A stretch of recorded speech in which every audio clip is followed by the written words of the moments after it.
அன்புள்ள ரிஷப ராசி அன்பர்களே வணக்கம். இந்த வார ராசி பலன்.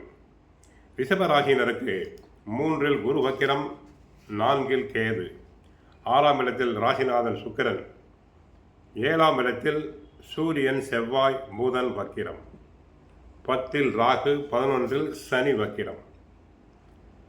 7இல் சூரியன் செவ்வாய் இருப்பதால் 2 அக்னி கிரகங்கள் சேர்ந்து இருப்பதால் கணவன் மனைவி உறவில் விட்டு கொடுத்தல் நல்லது. தேவையில்லாத மனஸ்தாபங்கள் வந்து கொண்டே இருக்கும். கடந்த 4 மாதமாக வக்ரகதியில் சஞ்சரித்த சனி பகவான் வரும் வெள்ளிக்கிழமை வக்ர நிவர்த்தி அடைகிறார். உங்களுக்கு ஒரு நல்லதொரு மாற்றத்தை அளிக்கும். தொழில் வியாபாரத்தில் தற்போது கிடைக்கக்கூடிய வாய்ப்புகளை பயன்படுத்தி கொண்டால் லாபகரமான பலன்கள் நடைபெறும். கூட்டாளிகளை கலந்து ஆலோசித்து செயல்படுவது நல்லது. வேலைக்கு செல்பவர்களுக்கு வேலை பளு அதிகமாக இருந்தாலும் நல்ல புகழ் பெறுவீர். வண்டி வாகனங்கள் மூலமாக சுப செலவுகள் உண்டாகும். மாணவியர்கள் படிப்பில் கவனம் செலுத்துதல் வேண்டும். கெட்ட சகவாசம் கூடாது. பெற்றோர் சொற்படி, ஆசிரியர் சொற்படி கேட்குதல் வேண்டும்.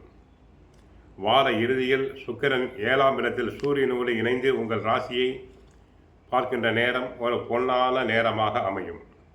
அங்கே செவ்வாயும் இணைந்து இருப்பதால் சுக்கிர மங்கள யோகம் உண்டாகிறது.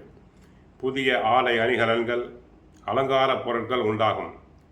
பெண்கள் தங்களை அழகுபடுத்திக் கொள்வர். நகை ஆடைகள் நிறைய சேரும்.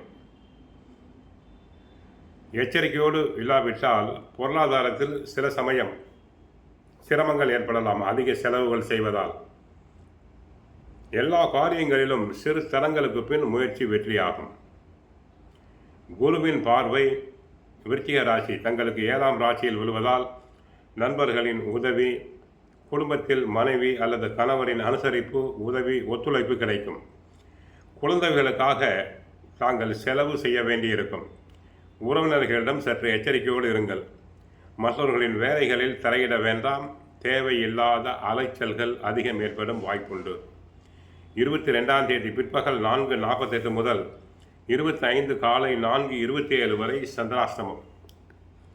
சந்திராஷ்டம தினத்தில் கவனமாக இருங்கள். வண்டி வாகனத்தில் செல்லும் போது கவனமாக இருங்கள்.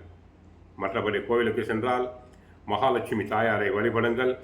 வாழ்க வளமுடன், மங்களம் உண்டாகட்டும்.